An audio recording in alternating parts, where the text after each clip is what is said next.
Olá, seja muito bem-vindo ao programa Saúde e Bem-Estar. Hoje eu vou falar algo que nem sempre é muito bem discutido, muitas pessoas não gostam de tocar no assunto e muitos não gostam nem de pronunciar a palavra câncer. Pois é, hoje o nosso programa é para educar e para trazer para vocês fatos, verdades e tabus sobre essa doença que assusta a muitas pessoas.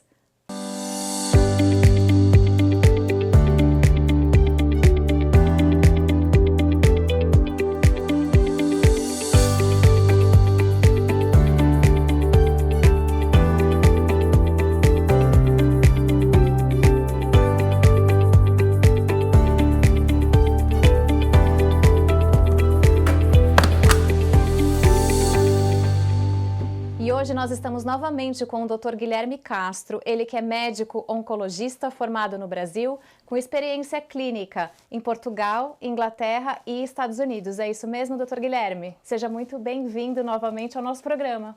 Olha, muito obrigado pelo convite.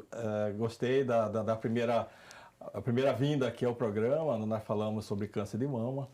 E vamos ver se nós conseguimos ajudar de alguma forma.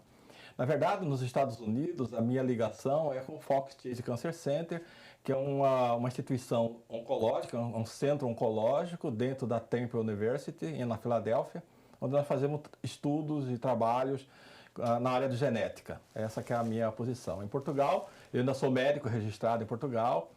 No Brasil, ainda sou médico no Brasil. Eu tenho uma clínica em Guarulhos, em São Paulo. Uma clínica que desenvolve um tratamento oncológico clínico, que está a todo vapor. E aqui no Reino Unido eu sou médico registrado, mas eu suspendi a minha função de médico, porque eu ando meio cansado disso, sabe? Entendo. Muito ocupado, não é? A pesquisa tem tomado muito tempo, né? A pesquisa absorve praticamente o dia todo. E isso eu tenho que optar, ou faço o atendimento médico ou eu fico na pesquisa. Claro. Agora, Guilherme, o programa de hoje eu gostaria de esclarecer para os nossos telespectadores qual seria os cânceres mais prováveis e as causas de acordo com cada região do nosso corpo humano. Vamos lá. Vamos lá. Bom, primeiro assim, o câncer é uma doença crônico-degenerativa. Então, por ser uma doença crônico-degenerativa, crônico é uma doença de longa duração, uma doença que demora para desenvolver e é degenerativa porque ela está muito ligada ao envelhecimento do corpo. Então, todo mundo tem o seu carro que quando vai ficando velho começa a fazer barulho, ranger, criar um problema e as doenças crônicas, no nosso corpo humano estão lá, a hipertensão, diabetes, infarto agudo do miocárdio e câncer também está inserido. Hoje as doenças neurológicas também estão em grande quantidade no mercado. E por isso é considerado uma doença do idoso. O câncer também é considerado uma doença do idoso, onde a incidência ela começa a ser maior a partir dos 40 anos. Certo. Se a gente for parar para pensar em relação a cabeça e pescoço, qual seria o câncer mais prevalente e mais comum? Bom, os tumores de cabeça e pescoço são os tumores que, como o próprio nome diz, né, vai daqui do pescoço, mas na superfície, não englobam os tumores neurológicos, os tumores cerebrais, que na grande maioria são tumores da infância, né? E os tumores, porque as células neurais, elas desenvolvem câncer somente numa fase inicial. As crianças às vezes já nascem com o problema. Porque com adultos somente as células gliais são as células de sustentação do cérebro, não os neurônios. Então, somente as células gliais que desenvolvem câncer.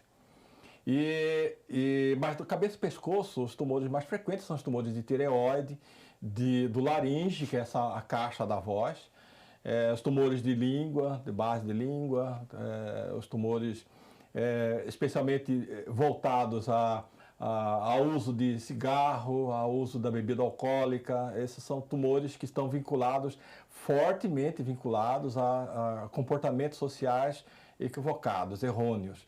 especialmente o cigarro e a bebida alcoólica. Agora me fala uma coisa. Doenças sexualmente transmissíveis. Na verdade, com relacionamento com o câncer hoje os tumores de base de língua e de loja amidaliana, elas estão vinculados a comportamentos sexuais orais em mulheres que têm HPV, o vírus que dá o câncer do colo do útero. O comportamento sexual oral na mulher, ele não ocorre porque o órgão sexual masculino não tem uma fonte um volume muito grande de carga viral, ao contrário do órgão sexual feminino, que tem uma carga viral, quando existe, quando ela é presente, uma carga viral bem mais volumosa, muito mais intensa do que no órgão sexual masculino. Então, o homem que tem o hábito com o sexo oral, ele tem mais chance de desenvolver caso ele tenha um contato, porque não é o vírus, você sabe, não é uma coisa visível, não existe uma doença visível para que o homem possa dizer que aquela mulher tem HPV ou não. E isso pode contaminar a sua loja amidaliana, que tem uma estrutura frágil também, e isso desenvolve. É uma doença que está ultimamente tem aumentado o número de casos e ainda é uma coisa muito pouco falada, as pessoas têm um certo tabu em relação a esse tipo de patologia. Obrigada por falar aqui para os nossos telespectadores, é bem interessante, vale o alerta. Sim, né? Claro, muito cuidado. Agora, descendo um pouquinho mais, vamos falar do estômago. Qual seria a correlação com o câncer de estômago? O câncer de estômago é uma doença que tem um valor epidemiológico muito interessante, que tem uma história, que é uma história que pertence à história do câncer, de uma forma geral. Nós sabíamos que a população onde mais existia câncer de estômago era no Japão e alguns países asiáticos. E o câncer de estômago era universal em grande quantidade, todo mundo morria de câncer de estômago, era uma doença comum, no passado era uma doença comum.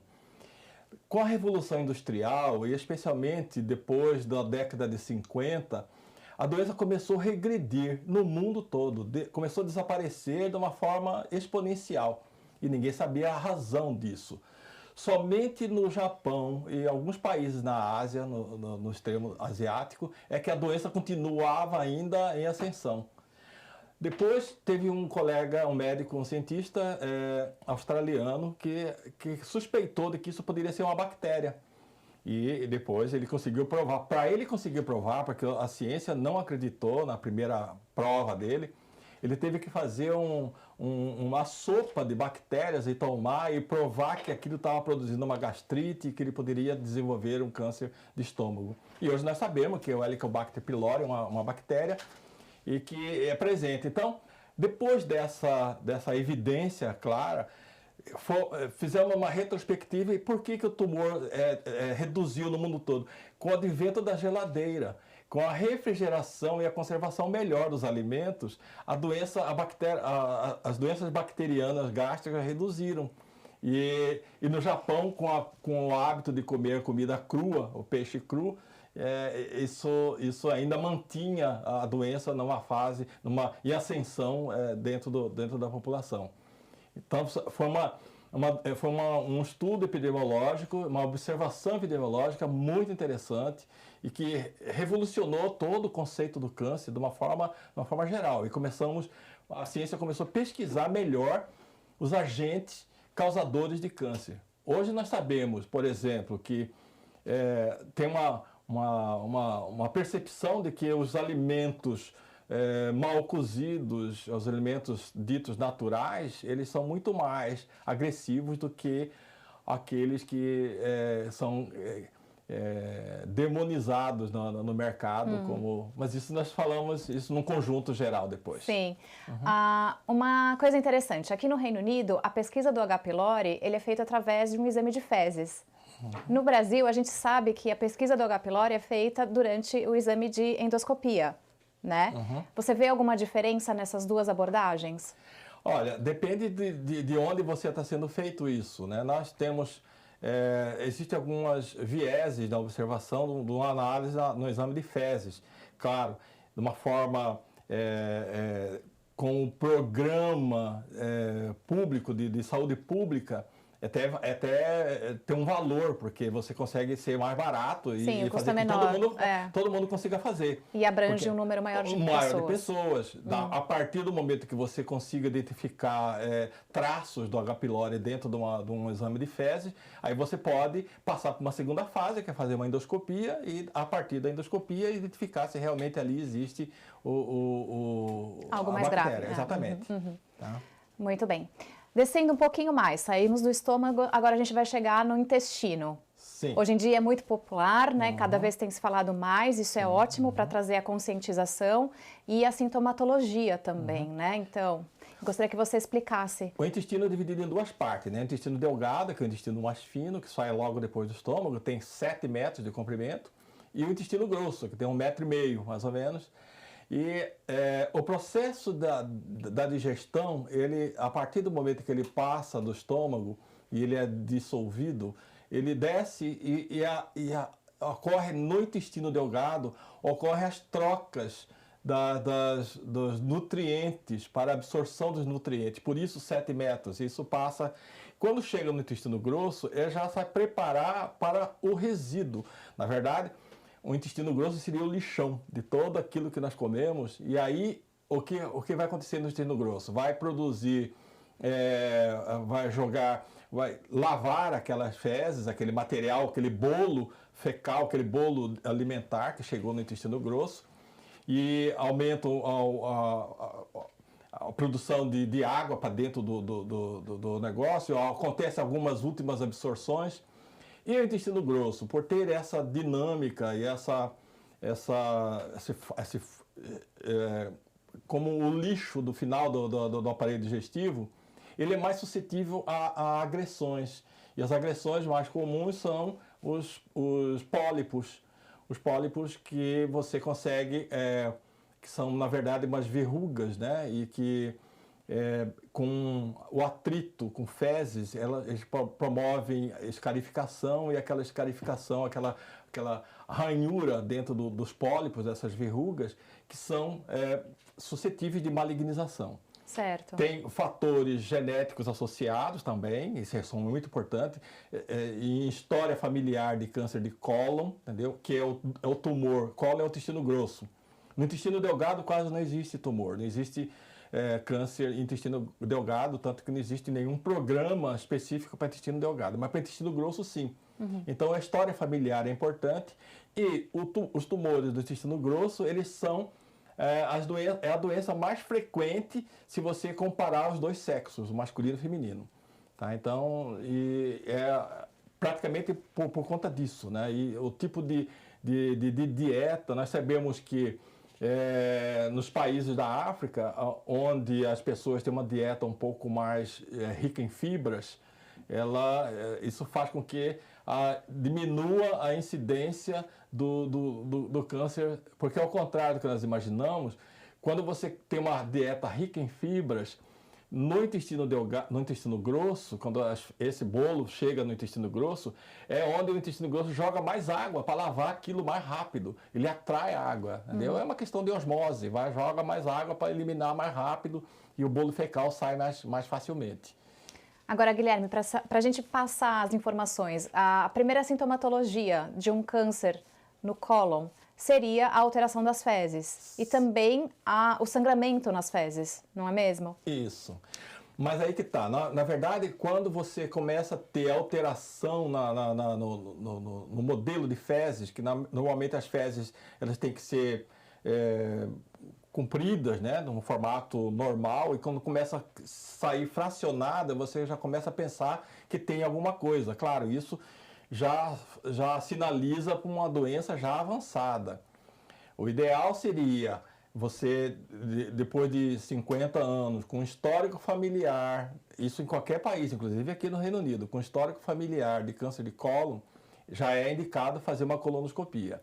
Aqui o sistema público ele incentiva as pessoas a fazerem o primeiro exame, que seria a pesquisa de sangue oculto nas fezes. Se esse exame der positivo, então sim é indicado fazer a colonoscopia. Sim, o exame de fezes também, que é um fator para o programa de saúde pública, de uma forma geral, tá? Para a pesquisa de sangue oculto, é uma coisa importante. Mas nem sempre o tumor, ele tem sangramentos importantes. Às vezes tem lesões que não são hemorrágicas ao ponto de ter porque esses exames de sangue oculto na fezes são exames que podem dar muito falso negativo. Exatamente. Nós temos divertículos, temos hemorroidas, temos vários outros elementos dentro desse trato digestivo que podem dar falso positivo. Falso positivo nesse caso, sim. No exame, tá? Mas claro. Para programa de saúde pública, uma massa grande, isso vale a pena, sim. Tem seu valor. Ok. Agora, vamos falar sobre a próstata. Primeiro, para quem não sabe, o que é a próstata? Pois é, 100% dos homens têm próstata, tá? Mas 100% dos homens não sabem nem onde elas estão, tá? Sabe que existe uma tal de próstata e ninguém sabe. Tá aí uma coisa que o homem... Por quê? Existe um tabu em relação ao exame da próstata, porque todo mundo fala no exame de próstata tem que ter toque retal e o homem não quer fazer toque retal. Mas, assim, a próstata é uma glândula do tamanho de uma noz, entendeu? E tem o formato de uma noz. Ela é produtora de parte do sêmen, tá? Ela fica na bexiga, na base da bexiga, quando a bexiga para sair para a uretra prostática, ela passa no meio da próstata. Então, você sai da bexiga e para ir para a uretra, para sair fora a urina, ela tem a próstata ali no meio que ela é alcançável através de um toque retal. Só que esse toque retal tem que ser feito por alguém experiente, porque você fazer o toque retal só por fazer não tem sentido. Tá? Você tem que ter alguém que tem uma experiência, um urologista, que saiba dizer se aquela próstata tem alguma alteração na sua consistência. E nessa consistência, em que área da próstata tá endurecida, ou como é que está aquilo. Porque você chega a fazer Tanto que não existe um programa onde você vai lá no ambulatório e faz lá 50 homens fazendo exame de toque de retal para a próstata. E os tumores de próstata, eles são os mais frequentes no homem, separado por sexo, né? No homem é o tumor mais frequente. Ele hoje tem, assim, é o tumor que teve o maior avanço sob o ponto de vista terapêutico, porque no passado o tratamento exclusivo era a retirada da próstata, e além da impotência que causava a retirada da próstata por lesão de nervos que promove a ereção, o mais grave de tudo era a existência de incontinência urinária, que era o pior dos dramas. Ali o homem tem uma impotência, ainda tem uma incontinência urinária, tem que usar fraldão a vida inteira. Com o desenvolvimento das técnicas novas, entendeu? Você consegue, por exemplo, em alguns tumores de próstata bem estruturados, bem diagnosticados precocemente, você pode fazer um tratamento com radioterapia, com implante de semente radioativa, através da uretra e através de um toque de um aparelho no reto, você introduz no períneo, as sementes na próstata, entendeu? Implanta as sementes, o paciente passa ali uns dias com aquilo inserido dentro da próstata, e depois essas sementes são eliminadas pela urina, portanto, o indivíduo leva um coador para casa, para toda vez que for urinar, para ele contar as sementes, entendeu? Não tem nenhuma radiação que ele não possa conviver em casa, entendeu? E tem resultados bons. E a robótica hoje, a cirurgia robótica, foi um avanço assim, surpreendente. Assim como nos cânceres de rim, né? Exatamente. A robótica foi um avanço. Na próstata, então, foi fundamental. Porque com a robótica você consegue fazer uma cirurgia precisa, onde você poupa a possibilidade de lesar o nervo, que possa desenvolver a impotência, que possa desenvolver a incontinência urinária. Então, a cirurgia robótica foi um grande avanço. Ótimo. E agora vamos falar um pouquinho sobre câncer de colo do útero. Sim. O câncer de colo de útero é uma doença vinculada a um vírus, né, o HPV, que é conhecido. Hoje, as meninas estão sendo estimuladas a vacinarem contra o HPV, que é uma vacina que tem eficácia. Tem uma série de lendas aí sobre a vacina que causa isso, causa autismo. Tem umas histórias assim, mais malucas no mundo. Isso sempre existiu, né? Então, é uma forma de você evitar que a menina tenha... porque você nunca vai saber quais são os relacionamentos que elas vão ter no futuro e que possa ser contaminada. Se ela está vacinada, ela não vai ter contaminação nunca. E assim, é uma doença hoje fácil de ser controlada. A vacina do HPV já mostrou que houve uma diminuição do câncer do colo do útero? Com certeza, com certeza, absoluta certeza. Sim, então vale a pena, fica a dica aqui, o Sistema Nacional de Saúde da Inglaterra fornece a vacina do HPV, é gratuito, a vacinação começa a partir de 12 anos, então é só as mães entrarem em contato com o médico de família e agendar a vacinação. Eles preconizam 2 vacinas, então faz uma e depois, entre 6 a 9 meses, tem que fazer a segunda. Sim. Se eles perderem essa janela, tem que fazer a terceira dose.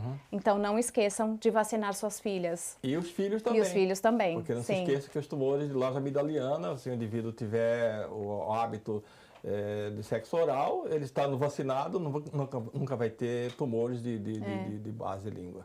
Sim, eles são bem orientados aqui porque isso faz parte até de uma conscientização que é feita dentro da escola. Então, existe toda uma ação de saúde na escola, tanto para a vacinação do HPV quanto para a vacinação da gripe. Sim. Né? Isso é bem interessante.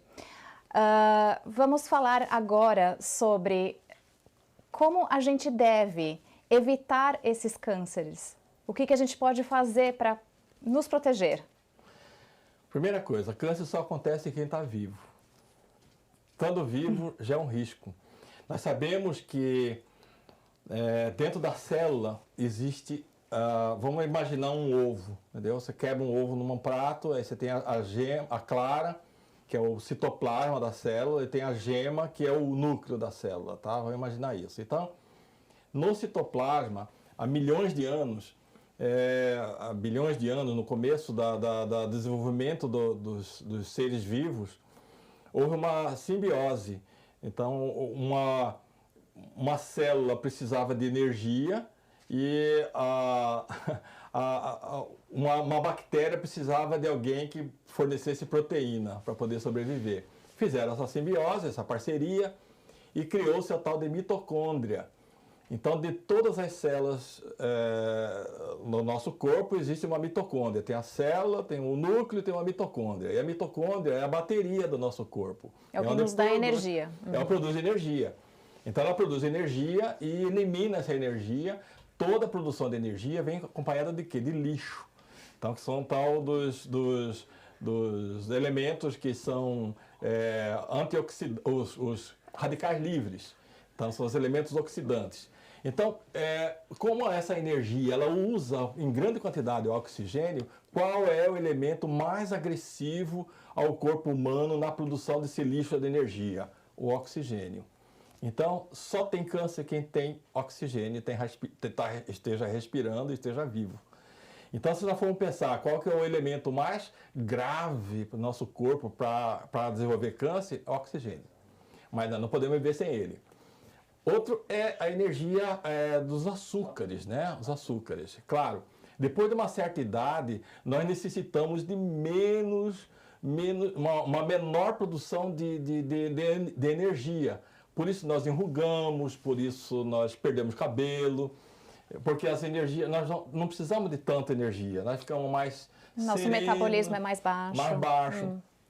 Mas você pega uma criança que é ávida por açúcar. Já viu que as crianças adoram açúcar? Sim. E você proibir uma criança de comer açúcar é um troço assim meio estranho, porque ela está precisando daquele açúcar. O açúcar, na história da humanidade, foi um ponto de viragem na evolução do homem. O homem, há 200 anos atrás, há 300 anos atrás,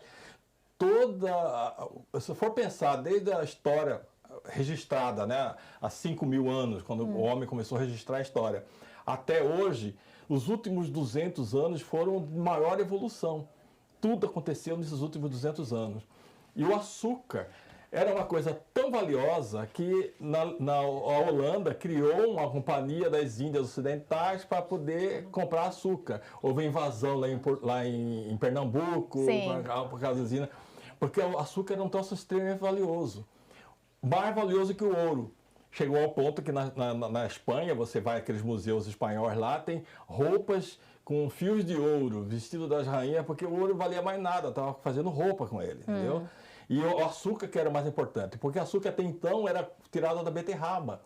E era uma coisa para rei, somente rei pensava, os padres faziam os livros, porque eles tinham o domínio do açúcar, entendeu? Então o açúcar era uma fonte de energia de pensamento. E isso fez com que as pessoas, depois do advento do açúcar, o ser humano criou, o cérebro criou uma força exponencial.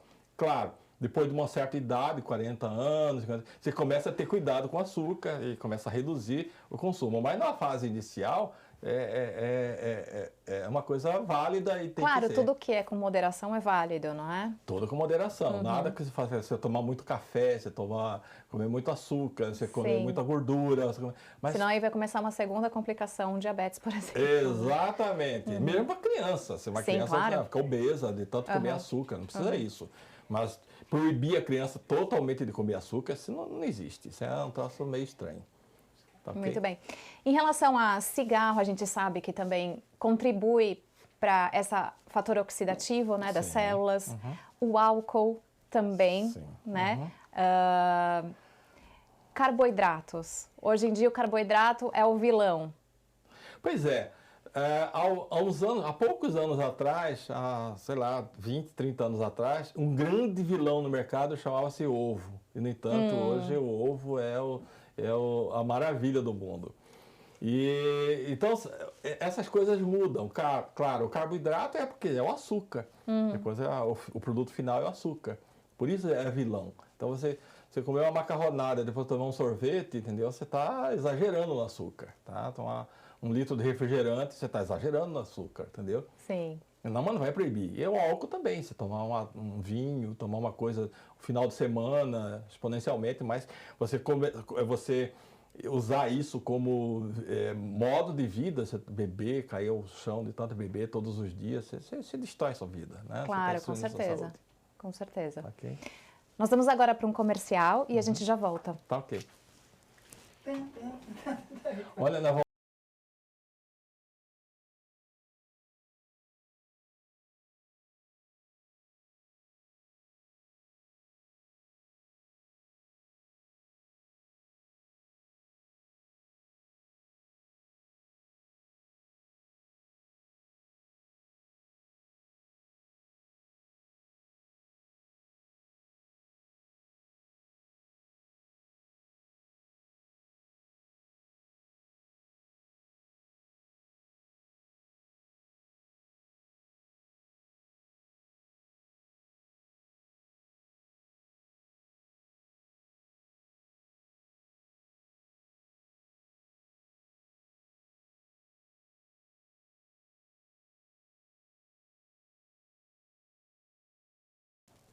Estamos de volta no programa Saúde e Bem-Estar com o Dr. Guilherme Castro. Voltando ao nosso assunto. Guilherme, fala para mim um pouquinho, como que é a sua abordagem quando você precisa passar o diagnóstico para o paciente? Hoje tem sido muito mais fácil, né? Você conversar com o doente. Quando o doente entra num processo de biópsia, de suspeita, ele vai lá, ele está com uma... Ele já está um pouco preparado, né? Tá, ele está sabendo o que está acontecendo, né? No passado, nós não falávamos para o doente. Era, está com uma doença inflamatória, vamos fazer isso, e falava para o doente, e falava para a família. Quer dizer, fazia fofoca do doente para a família, entendeu? E aí isso virava uma fofoca danada. E aí tinha que explicar para o marido, para o filho, para o sogra, ia chegando gente na família para saber fazer aquele carnaval. E o doente era o inocente traído que ninguém sabia, ele não sabia de nada. Claro que desconfiava. Hoje não. Hoje é o doente e o acompanhante da pessoa da confiança dele. O filho, o marido, a mulher, o pai, ou a mãe, sei lá, uma pessoa que tenha da confiança dele. E a conversa tem que ser bem clara, tem que ser para que ele possa ter uma adesão ao tratamento, sabendo que ele tem chance de curar. A possibilidade de cura é exatamente ele ter domínio sobre aquilo que está acontecendo, domínio sobre a doença dele. A doença é dele. Sim. E o mais importante é orientar o doente da seguinte forma. Doença é uma coisa íntima. Você só vai comentar com alguém que você tenha confiança. E se você tiver dúvida, qualquer dúvida, ligue para o médico. O médico que ele vai te orientar. Será que eu posso chupar manga às 5 horas da manhã? O médico se liga para o médico, vai perguntar para o vizinho. Que aí você vai encontrar para o vizinho, vai ter sempre um parente que vai falar, olha, eu tive fulano que teve um caso de câncer quando era criança, que fez isso, fez aquilo, não pode fazer isso, pode fazer aquilo. Esquece isso, entendeu? A conversa é direta com o seu médico e você pega as informações. E vale a pena também sempre fazer o suporte, né, emocional, psicológico, e o paciente também trazer isso na consulta. Sim, claro que sim. Então hoje nós temos, na equipe multidisciplinar, nós temos nutricionista, nós temos fisioterapeutas, nós temos psicólogos, especialmente psicólogos. Se o doente tem a necessidade, porque às vezes não que o doente esteja abalado psicologicamente, mas o fato dele ficar sozinho com uma pessoa durante 3, 4 sessões, sei lá, com o psicólogo, e discutir um assunto, às vezes contar uma angústia cheia de coisas do passado, ele tentar relacionar aquele processo do câncer, por que eu estou com câncer, que a primeira pergunta que vem na cabeça do doente é por que eu estou com câncer? Sempre a primeira fase depois do diagnóstico é o paciente ter a negação do que foi lhe passado. Porque eu, entendeu? É quase como um luto, né? A primeira coisa que eu respondo é porque está viva. Se você está vivo, é porque você está suscetível a ter câncer. Então, ter câncer, ter diabetes, ter hipertensão, sofrer acidente de carro, sofrer acidente de avião, qualquer tipo de coisa. Você está disponível na natureza, nós somos frágeis, O ser humano é um bicho muito frágil, entendeu? Sim. E estamos disponíveis para tudo. Sim, eu acho importante a gente falar aqui que cada ser humano é único e esse período de aceitação, né, da doença, do diagnóstico que foi lhe dado, para cada pessoa vai ser diferente. Então, eu posso aceitar amanhã, a outra pessoa pode levar 6 meses. Exatamente. Então, esse trabalho em conjunto com a psicologia para trazer uma tranquilidade emocional para o paciente conta muito e só favorece no tratamento do câncer, não é? Em relação a suporte nutricional, o que é mais indicado hoje em dia? Olha, a nutrição vai de acordo com a fase do tratamento que o doente se encontra. Por exemplo, um paciente que está em tratamento oncológico, com quimioterapia, que promove náuseas, que promove vômitos, então você vai, a nutricionista ou nutrólogo, ele vai orientar aquele paciente de uma forma que a dieta possa ser o menos ácida possível, que estimule mais o suco gástrico aqui, porque vai estar totalmente transformado uma nutrição que favoreça o intestino funcionar muito bem. Tudo isso depende da fase que o doente esteja, tá? Isso, a nutricionista é importante também no processo. Sim, é super importante ter esse suporte multidisciplinar. Sim, claro. Isso faz parte. No passado, no começo da minha carreira como médico, nós médicos éramos tudo. Era o médico, era o psicólogo, era o padre, era tudo, entendeu? E isso era uma carga enorme. Sim. Era muito pesado. Hoje não, nós dividimos isso fica muito mais fácil. E para o doente, ele perceber nuances de informações de acordo com uma equipe multidisciplinar treinada para a área oncológica. Claro, você não vai pegar uma psicóloga sei lá, que trata de divórcio, entendeu? Para tratar do seu problema psicológico com um tratamento oncológico. Então, existe hoje dentro da oncologia dentro das outras atividades, dentro dos outros profissionais, treinamento voltado para o tratamento oncológico, né? Nutrição em oncologia, psicologia em oncologia, fisioterapia em oncologia. Fisioterapia às vezes é muito importante, paciente que faz cirurgia de mama, que diminui a mobilidade. Paciente que para fazer, sei lá, tumores ósseos, musculares. Então tem... Sim, excelente. Que bom que evoluiu. Sim. Muito bem, agora nós vamos entrar no quadro falando sobre mito e verdade. Sim, vamos lá. Obrigada a você que nos enviou suas perguntas. Eu vou esclarecer agora com o Dr. Guilherme. A primeira pergunta, Dr. Guilherme, é: estresse causa câncer? Olha, se estresse causasse câncer, o mundo ia ser uma epidemia de câncer, porque todo mundo hoje sofre estresse. Nós vivemos num mundo cheio de estresse, cheio de confusão, cheio de pandemia, cheio de guerra, cheio de políticos, cheio de confusões para todos os lados. Isso todo mundo causa estresse. E o estresse não é... Porque quando nós falamos de estresse, que é uma coisa que está voltada à oncologia, é o estresse oxidativo, aquele estresse da mitocôndria, aquele negócio que... Isso também chama estresse.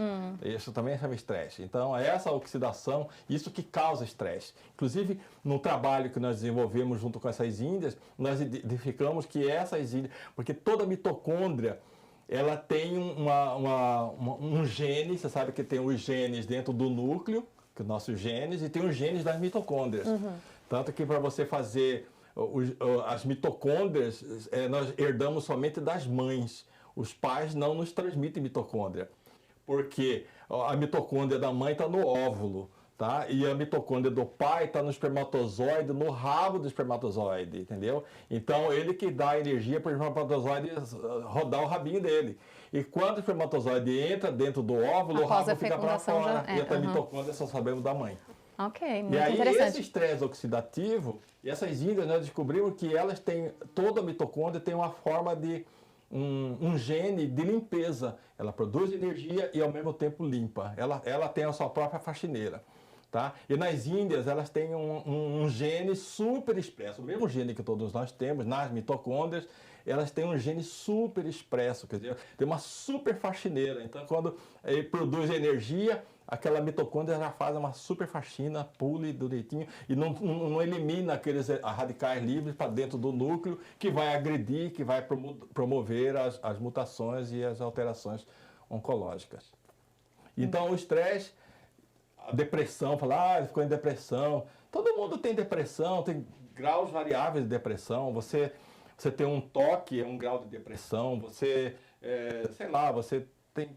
Quando você fala em depressão, a depressão não é uma coisa do indivíduo estar triste. Às vezes o indivíduo está super alegre e tem depressão. Sim. E se isso causasse câncer, nós íamos ter uma epidemia de câncer. Todo mundo ia ter câncer. Certo. A próxima pergunta é: desodorante antiperspirante pode causar câncer de mama? Não, isso é uma lenda urbana bárbara, entendeu? Que criaram, que é o desodorante, porque fechava os poros, não tem nada a ver. Cloreto de alumínio? Não, nada a ver, entendeu? É uma coisa assim bárbara. Na verdade, o câncer de mama como nós falamos no outro programa, é uma doença voltada a distúrbios genéticos mesmo, entendeu? Poligenéticos e monogenéticos.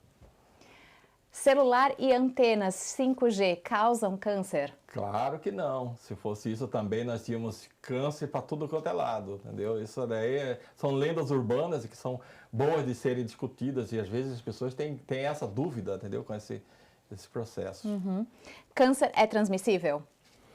Sim e não. Não porque o câncer não. Mas existem coisas, elementos que estão envolvidos na carcinogênese, isto é, no desenvolvimento do câncer, que são transmissíveis. Por exemplo, os vírus, as bactérias, isso são transmissíveis. Agora, não que você vá desenvolver o câncer a partir do momento que você tiver um vírus. Se tivesse, todas as mulheres que tivessem HPV teriam câncer de colo de útero. Não é assim, tá? Então, nem tudo que é transmissível. E tem uma história assim, de você ter alimentos orgânicos. Nós sabemos hoje que por exemplo, você pegar um alimento orgânico feito com adubo orgânico de minhocas, entendeu? Claro, bem, cara, eu não estou querendo aqui demonizar alimento orgânico, mas assim, aqueles alimentos muito orgânicos, com muito bactéria, com muitos vírus, entendeu? Isso são muito mais carcinogênicos do que aqueles que fazem, por exemplo, o alimento transgênico, que falaram que é transgênico, aqueles alimentos que são manipulados. Geneticamente. Geneticamente manipulados, não. Tudo é transgênico. O milho, daquele mais cultivado, com mais adubado, mais orgânico que você possa usar, ele é um transgênico. Porque o milho de verdade, se for pegar, qualquer pessoa entra na internet e vê a origem do milho. O milho era uma coisinha desse tamanho, assim, com umas espigas pretas, que era na América Central, que existia essa planta que veio para o mundo inteiro, essas espigas grandes. Aí você pega uma espiga desse tamanho e cultiva ela organicamente, mas ela já é transgênica. Então não existe isso. A última pergunta para o Mitos e Verdades. Todo mundo já nasce com câncer? Claro que não. Todo mundo nasce com a sua capacidade de produção celular, de fazer alterações celulares. Cada vez que ocorre uma multiplicação celular, você perde parte dos seus cromossomos, sai uma cabeça das pontas, mas tem uma enzima que também recupera, tem um gene lá que faz recuperar essas coisas, entendeu? Então, na verdade, a dinâmica celular, ela é totalmente favorável a tudo, inclusive a câncer, porque senão nós não teríamos câncer. Muito obrigada, Dr. Guilherme Castro, por a sua participação no programa Saúde e Bem-Estar. Eu adorei aprender mais sobre oncologia com você e espero que vocês que nos assistiram também tenham esclarecido suas dúvidas. Agora, Dr. Guilherme, deixa aqui os seus contatos de mídia social para que as pessoas possam te encontrar. Meu nome é Guilherme Bezerra de Castro. Eu tenho Facebook, Instagram, tenho LinkedIn, temos Twitter, entendeu? E estamos disponíveis. Meu nome é Guilherme Bezerra de Castro, 1980, GB Castro, 1980. Vocês conseguem me achar facilmente, entendeu? Estou disponível, qualquer pergunta, estou pronto para esclarecer. Muito obrigado pela atenção e espero ter contribuído de alguma forma. Obrigada. E você aí, se ficou com alguma dúvida ou quer mandar mais perguntas, não esqueça de mandar para nós nas nossas redes sociais. Muito obrigada e até breve.